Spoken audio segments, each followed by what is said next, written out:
Bismillahirrahmanirrahim. Assalamualaikum warahmatullahi wabarakatuh. Salam sejahtera untuk kita semua. Hai anak-anak, apa kabar kalian di rumah? Semoga kalian dalam keadaan sehat. Sebelum kita mulai belajar, marilah kita berdoa agar senantiasa diberi kemudahan dan ilmu yang bermanfaat. Berdoa dimulai.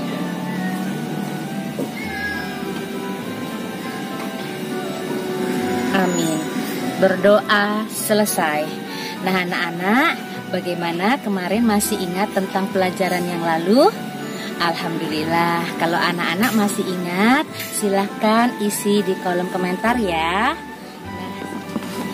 Baiklah anak-anak, mari kita lanjutkan materi selanjutnya. Yuk kita simak bersama-sama.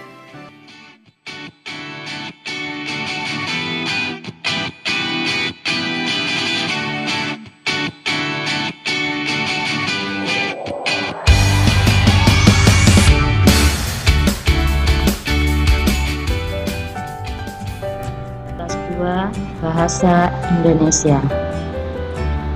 Tema 7, kebersamaan.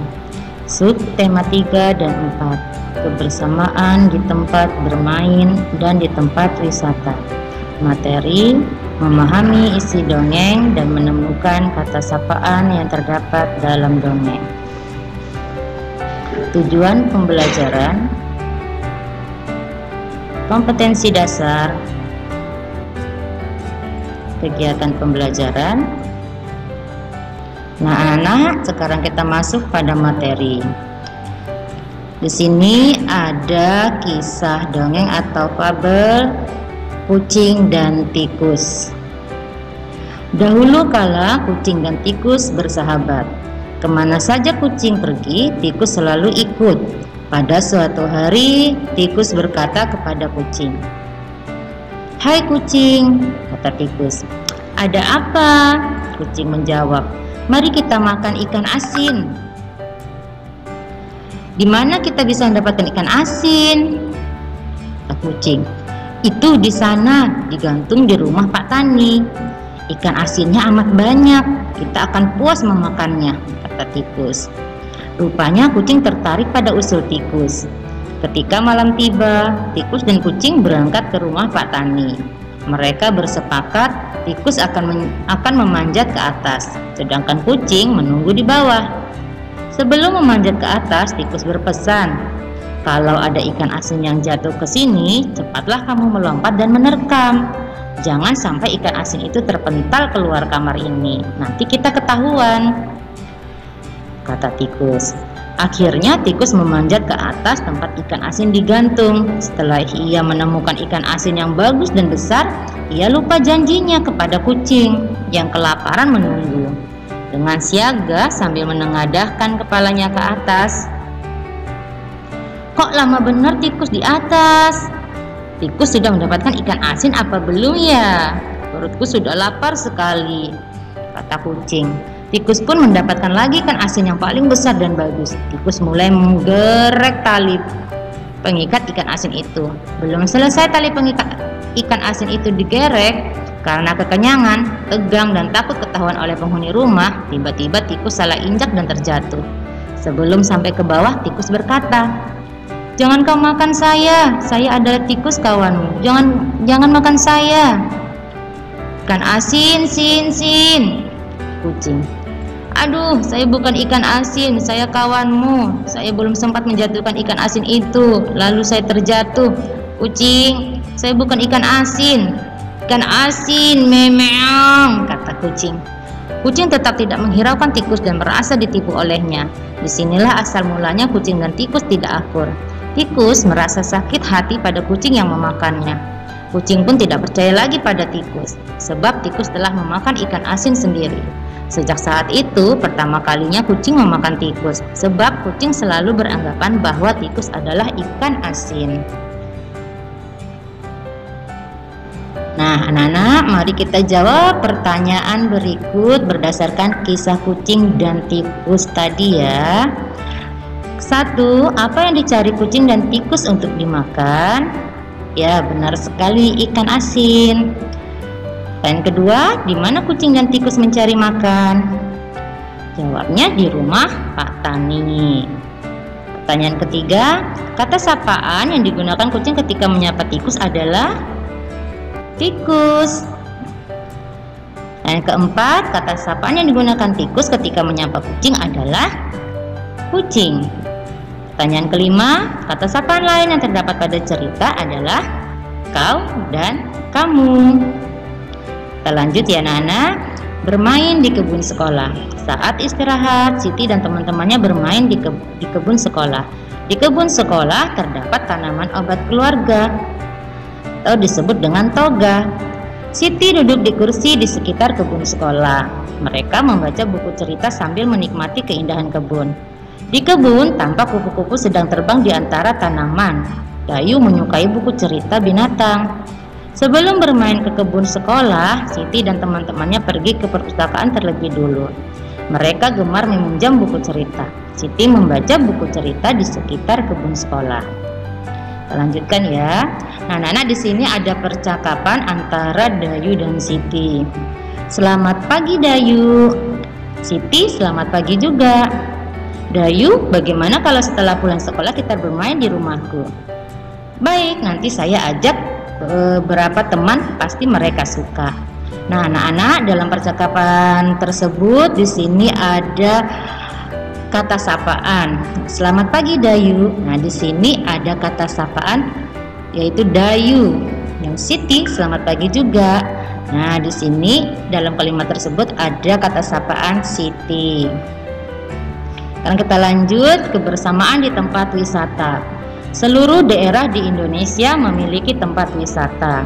Minggu ini Siti dan teman-teman akan mengenal tempat wisata. Salah satu tempat wisata yang menarik adalah kebun binatang. Di kebun binatang, siswa dapat melihat lebih dekat binatang yang mereka sukai. Apakah kalian pernah mendengar tentang Surabaya? Kota Surabaya dilambangkan dengan patung ikan sura dan buaya. Patung ini berada di depan kebun binatang Surabaya. Nah, ini ya anak-anak gambarnya. Kita lanjutkan. Buatlah kalimat percakapan sederhana berdasarkan gambar berikut yang memuat kata sapaan. Nah, gambar yang pertama ada Benny dan Edo. Kita mencoba membuat percakapan sederhana ya. Edo, lempar bolanya ke aku. Nah, dalam kalimat ini kata sapaannya siapa ya? Apa ya anak-anak? Ya, Edo. Lanjut ya. Baik Benny, tangkap dengan benar ya. Sini ada kata sapaan Benny. Baik, aku tangkap. Ini Benny. Nah, kita lanjutkan pada percakapan Siti dan Baria. Baria, nanti sore main ke rumahku yuk, aku punya mainan baru. Nah, dalam kalimat ini kata sapanya adalah Baria. Baria menjawab, baiklah Siti, boleh kan aku mengajak Dayu dan Lani? Nah, di sini terdapat kata sapaan Siti. Siti, tentu saja Baria, aku tunggu kalian di rumah ya. Di sini dalam kalimat ini ada kata sapa Baria. Nah, sampai jumpa Siti. Nah, di sini ada kata sapa Siti. Mengenal tempat wisata. Pulau Komodo. Pulau Komodo masuk dalam kawasan Taman Nasional Komodo bersama pulau-pulau lain di sekitar Kepulauan Nusa Tenggara. Pada tahun 1986, UNESCO menetapkan tempat wisata di Indonesia ini sebagai salah satu situs warisan dunia. Pulau ini dianggap sebagai habitat binatang komodo yang wajib dilindungi. Raja Ampat. Raja Ampat menjadi primadona baru di dunia pariwisata Indonesia. Pesona tempat wisata di Indonesia ini mulai banyak dikenal baik oleh wisatawan domestik maupun mancanegara. Raja Ampat sendiri merupakan kumpulan dari pulau-pulau di ujung Papua. Ada 4 pulau utama di sini, yaitu Waigeo, Misol, Salawati, dan Batanta. Candi Borobudur. Candi Borobudur merupakan kompleks candi Buddha terbesar di dunia. Tempat wisata di Indonesia ini ditetapkan UNESCO sebagai salah satu situs warisan dunia pada tahun 1991.